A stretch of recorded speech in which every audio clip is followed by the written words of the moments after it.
Well, ladies and gents, welcome back to another session of Duty Finder Talks with Ruji. And lucky enough, I have found two other guests for this session as well. Here to join me is Dei Gratia What's and up? Devifoxx, R10 God. Sorry, I'm destroying your name. Artzente. No, it's Artzente. alright. And It's alright. Howdy.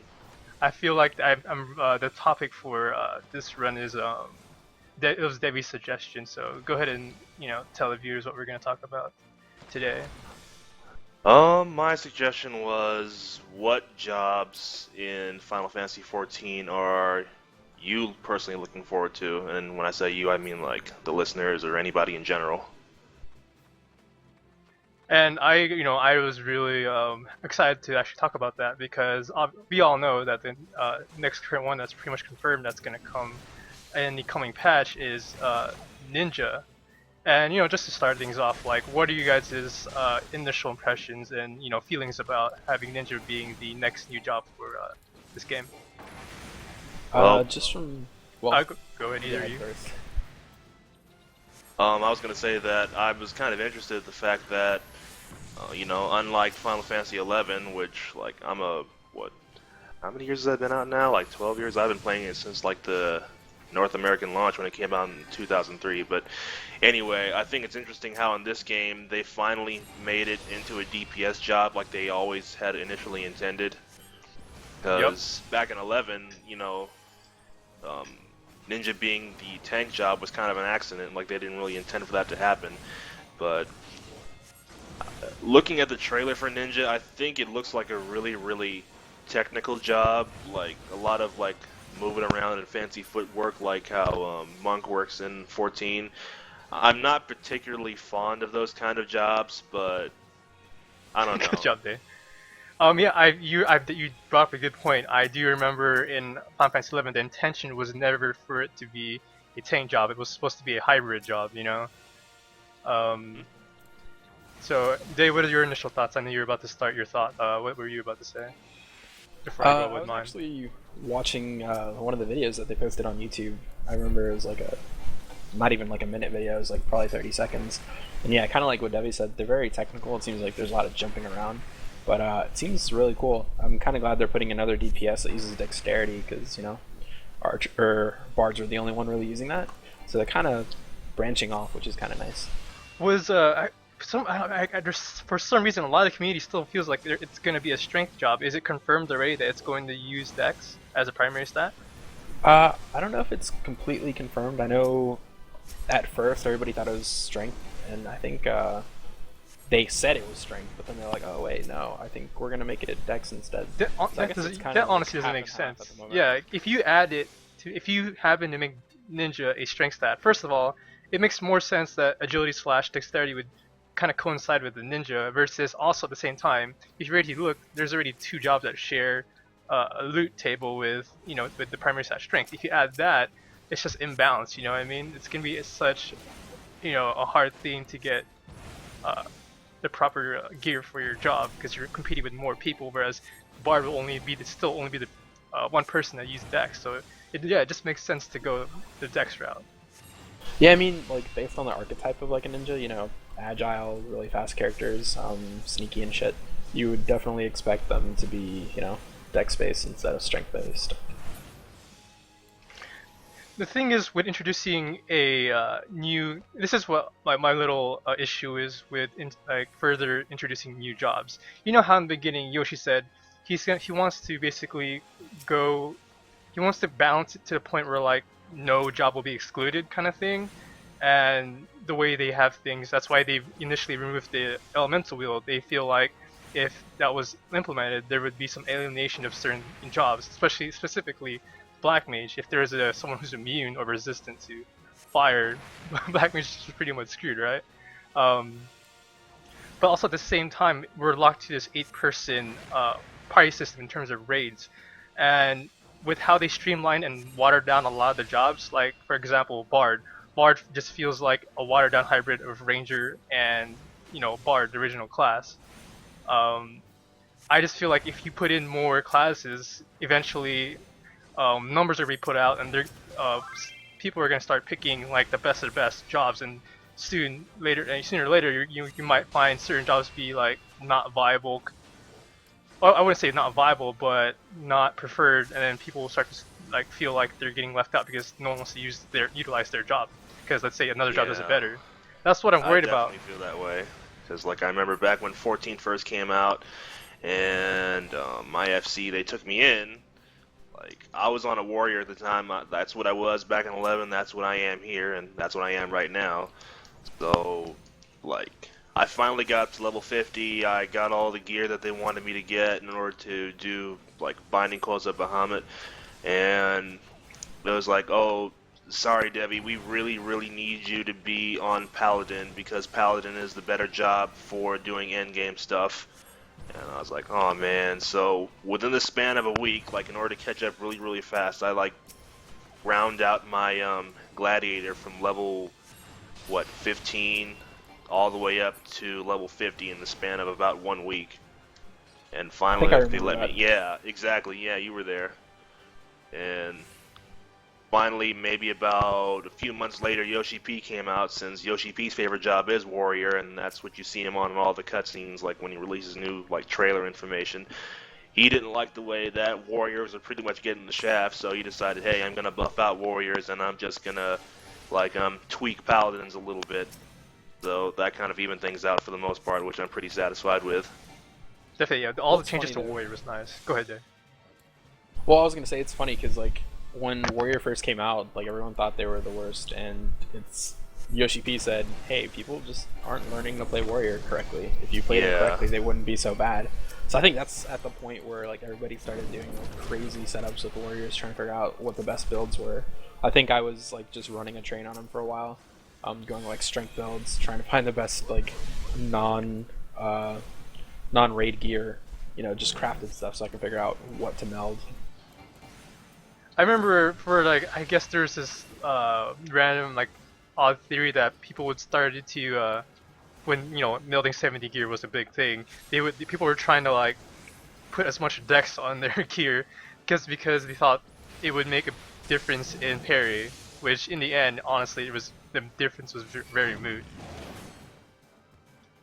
Yeah, I mean, I still see paladins do it today for like block rate, which it does increase, but it's like you have to put so much for you to see like a bigger It difference. doesn't scale Like, well, actually, yeah, it doesn't scale well. Like I actually ran a duty finder with someone, I think it was like Tamtara normal, and I saw his gear and he had like dex on it. I'm just like, why do you have a pentameld with nothing but dex? He's like, oh, because it increases block rate. I'm like, oh, Paying attention to my well, rotations for it. okay. I mean, I'm not gonna argue it. But I do feel like what you were saying earlier, EG, where kind of some classes will be left out. I think it'll go back to 1.0 status for 14.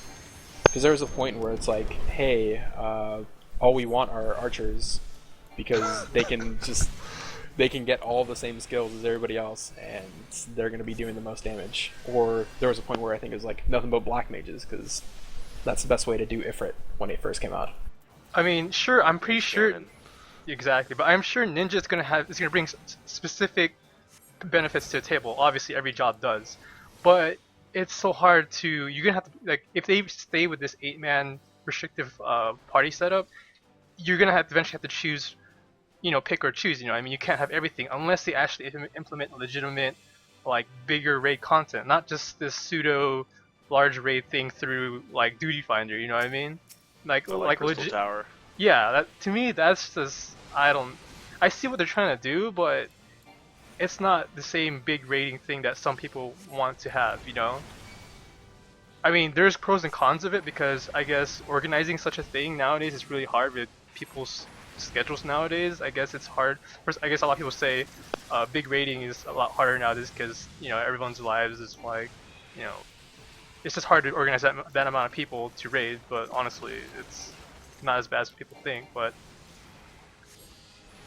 I feel like they just need to expand the party limit. To be honest, if you want to have Yeah. less of a exclusion. Obviously, there's going to be a lot of balancing issues. They're going to have to, if they do that, they're going to have to do a major revamp of balancing. because obviously the damage output, heal output is gonna be totally different. They're gonna have to rescale like damage output from the bosses and how much HP. You know, there's gonna be a lot of things that they're gonna have to balance. But in the end, they're gonna have to do it at some point, and it's better to do it in small amounts rather than having to just later realize, you know, oh my god, we have all these choices of jobs. Certain jobs are being alienated because, you know, obviously people are gonna catch on and say like, okay, that job is better than that job. Like, I feel like they just need to make it so that the content can be beat in different ways. You and me were talking about this a couple days ago, or like yesterday, I think. But at the moment, it's kind of like, hey, this is kind of the only way you can beat this, and you can kind of work around a little bit differently on your strategy, but your composition doesn't change too much. And I think what needs to happen is they kind of need to differentiate the classes a lot more from each other. So it's like, it definitely gives you an idea of like, all right, so for this fight, like, you can do it this way with a bard, basically like just support class, and then maybe if they had like ranger or something, which is like long range DPS, like, all right, well, they work a little bit better on this, but we can kind of get by with something else. You get what I'm saying?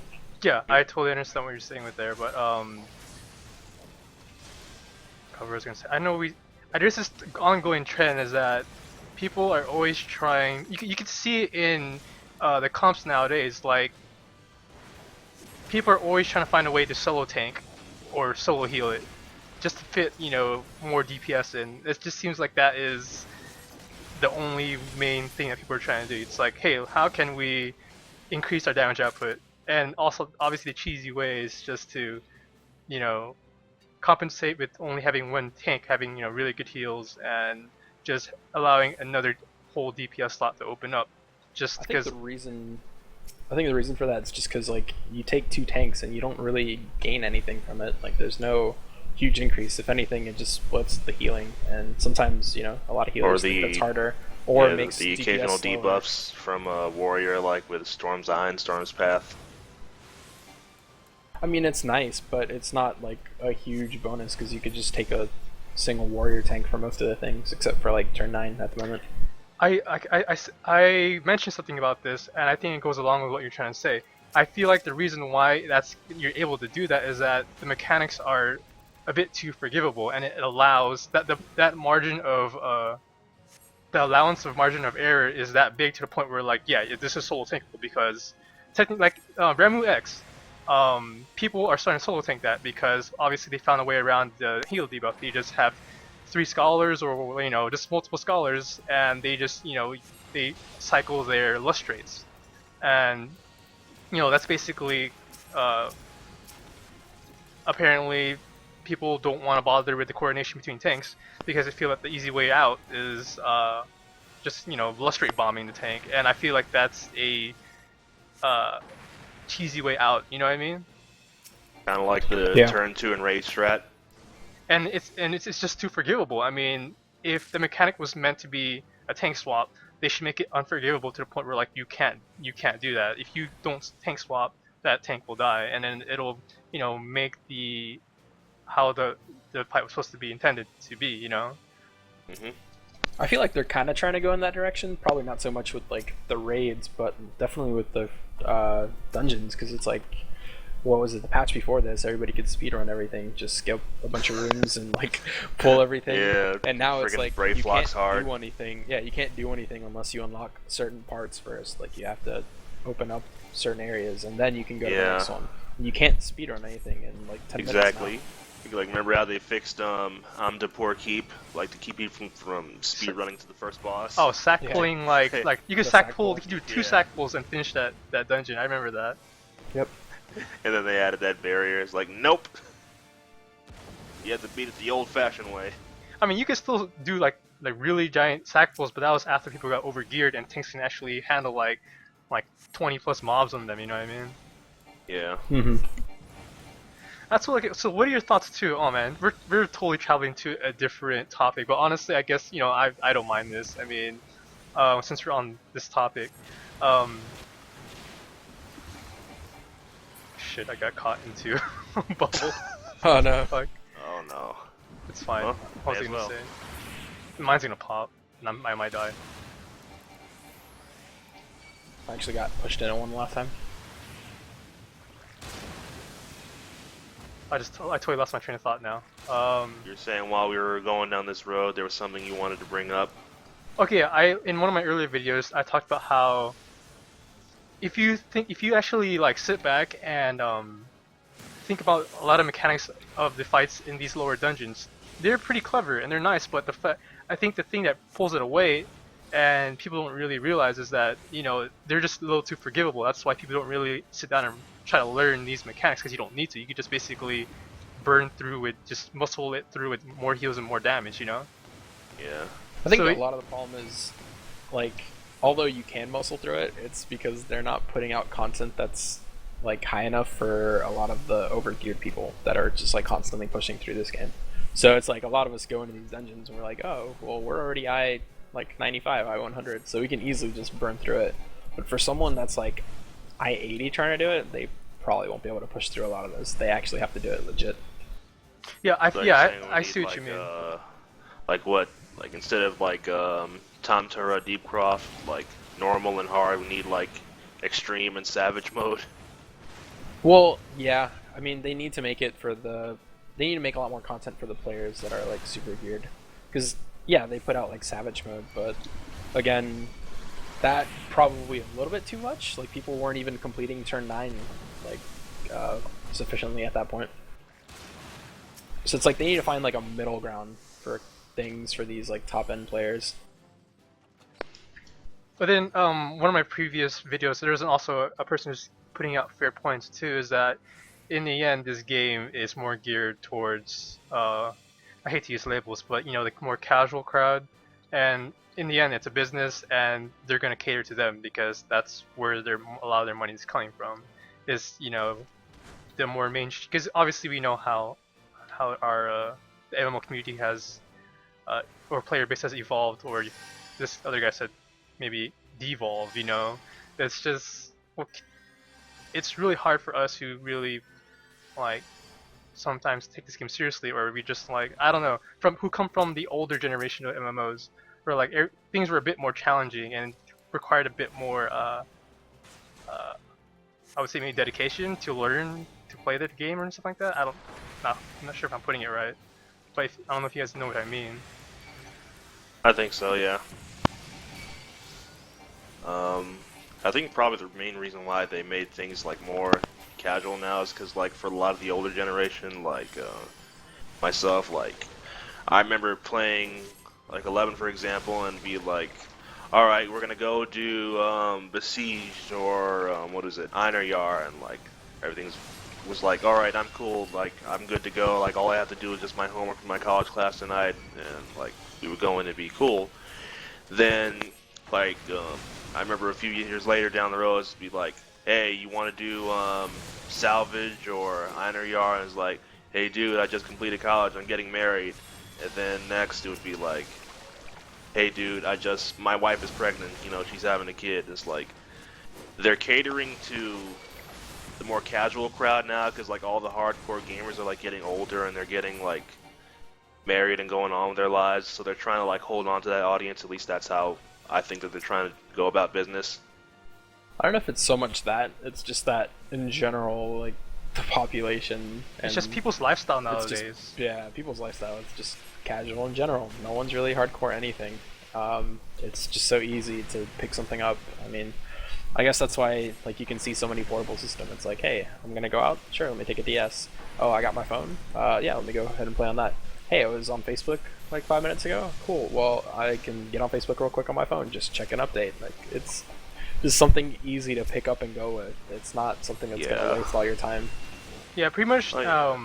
Basically, that, I guess my perspective on things is basically it's the people who still want to have like that challenge that they're always reminiscing about the past. Like they always go refer back to 11 or like RuneScape, like all the old school stuff. WoW or EverQuest. Yeah, it's a dying breed. We can't deny that. We've become like a huge like minority. So, and it's something we have to live with. You either just stop playing MMOs altogether and just just accept the fact that those were the days. It's not gonna be the same ever again. Either get with the program or it's just gotta move on. Oh yeah, something else I wanted to bring up while we were on the original topic. Yeah, as far as other jobs I was looking forward to, Two that I'm really, really looking forward to is Blue Mage and Samurai. I really want to see those. I've heard a few things about opinions about Samurai. A lot of the people who want to bring Samurai in, they want to see it as a tank this time around. What are your Yeah, thoughts on that? Well, that's what they intended, like referring back to 11. That's what they wanted Samurai to be back in 11. They wanted that to be a tank class, but it turns out it's a good DPS. But I know, my FC leader Metin, he really wants to be Samurai so bad. In fact, he's been like remodeling the Free Company house to resemble some kind of like Japanese training dojo. Like he's really, really wanting to play Samurai. He's glamoring on like the yukatas from the Moonfire Fair event. And has he gotten those tatamis yet? I think. Well, I know at least I remember Mosley Lynn. She has a tatami in her house, but I don't think he has the tatamis yet. Maybe I should like make him a hearth sometime. Personally, I would want to see Thief because I mean in 11. I guess again we're all referring back to 11 because I guess that was the original Final Fantasy. That's the standard. Yeah, it's true. I want to see Thief, but the thing is, I really hope to bring back Treasure Hunter and it actually influences drop rates. But the thing is, drop rates here doesn't really matter since everything is a loot table and there's a chest at the end, you know. But I want to see, you know, if they're gonna like the ponies. Maybe, mounts. yeah. I want to see if they're gonna implement any kind of like RNG influenced. Any kind of thing with Thief where it increases the chance of certain drop rates of certain things. I would want to see that, to be honest. That would be an interesting mechanic, because then at that point you would be like, oh, we definitely got to take a Thief. Yeah, see, now there goes a fine line whether, you know, we want Thief's RNG, you know, like Treasure Hunter, but at the same time, DPS may not be as effective as, let's say, a monk or something, you know? So, as I said, if within the same 8-party restriction, it's going to be tough to do, you know? So, I mean, we'll see You what... remember how, I didn't mean to cut you off, but you remember how Treasure Hunter actually worked in 11? It was kind of unique. Everyone, like, for the longest time thought that what Treasure Hunter did was, like, it increased the drop rate percentage, like, for, like, the items to drop in the treasure pool. But the dev team actually came out, like, after years, they explained just how Treasure Hunter actually worked. First of all, stacking multiple thieves in the party and thinking, like, oh, we have multiple Treasure Hunters, so, you know, that's going to increase the drop rate, that's going to affect it. You know, people thought that worked, but it actually doesn't work. The way Treasure Hunter actually worked was, like, say, for example, we're doing coils. You know that coils, like, it automatically just guarantees, like, 2 drops no matter what. What Treasure Hunter actually did was it increased the number of slots in the treasure pool, so instead of having 2, like, treasure slots for, like, 2 treasures from coils drop, what it did was, like, it would add, like, a 3rd one, so you could have 3 drops instead of 2. See, yeah, like, if they added something like that for Rogue, like, that would be, like, really, really awesome. I don't even think we need something that would increase, like, another treasure slot. If it just opened the pool for the both, I guess, like, coffers to get all of the gear, that'd be great. Because I remember at one point, turn 2 or like turn 1, we had, like, only 3 pieces of gear that would drop from, like, one coffer, and the other coffer would drop, like, everything else. Yeah. So, I mean, if they would, like, open it up so both coffers just equally have a chance of getting both gear types, that would be pretty cool. I agree. At least that. Yeah, actually... but you know, if it worked that way, then everyone would want to bring a damn thief just for loot reasons. It's like maybe there's a chance to increase, you know, it'll find like an extra chest or something, and it entirely, yeah, as you said, it would have an opportunity to have another drop slot. But the thing is, then they're 100% people are gonna want to tank thieves, and that's what I'm, you know. See, but they don't care about the DPS drop. They want that extra loot. So I feel like that's going to be a little unbalanced. The party comp will change. No, I think it'd be really cool to have something like that, because at that point you're like, all right, well, we're dropping DPS, so we definitely need to pick like another DPS. So you definitely have to go for like different team comps at that point. You definitely got to play like different strats, because you can't do like a DPS strat for, you know, a composition where you have a thief. That's lower damage, but gives you a chance at higher gear.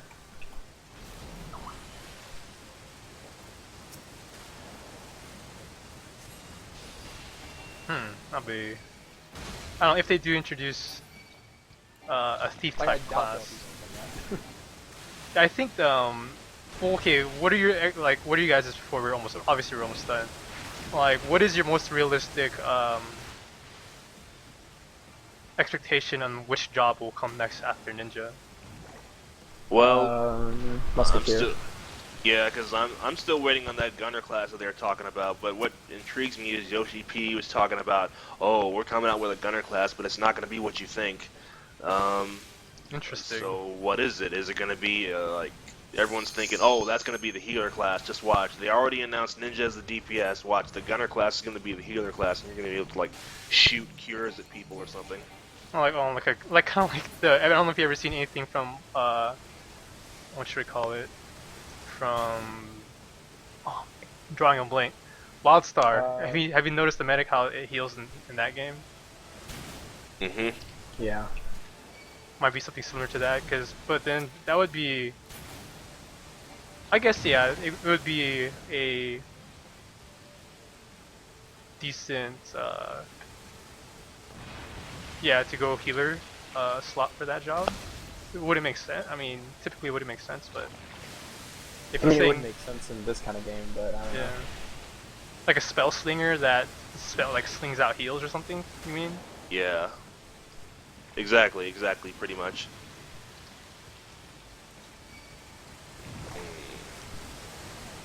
Let's see. Oh yeah, another thing is that one of my friends, she was angry about the fact that when A Realm Reborn was first announced, Yoshi P was talking about like, oh, I'm gonna add in Red Mage at some point. Red Mage is coming, and then like after a while, like that kind of fell off the map. As like he stopped bringing it up, and everyone's thinking like, hey, what happened to Red Mage? Where's that coming? And I don't think he gave a direct statement on it, but the general consensus is he kind of feels like maybe it wouldn't be that useful in 14. I don't know.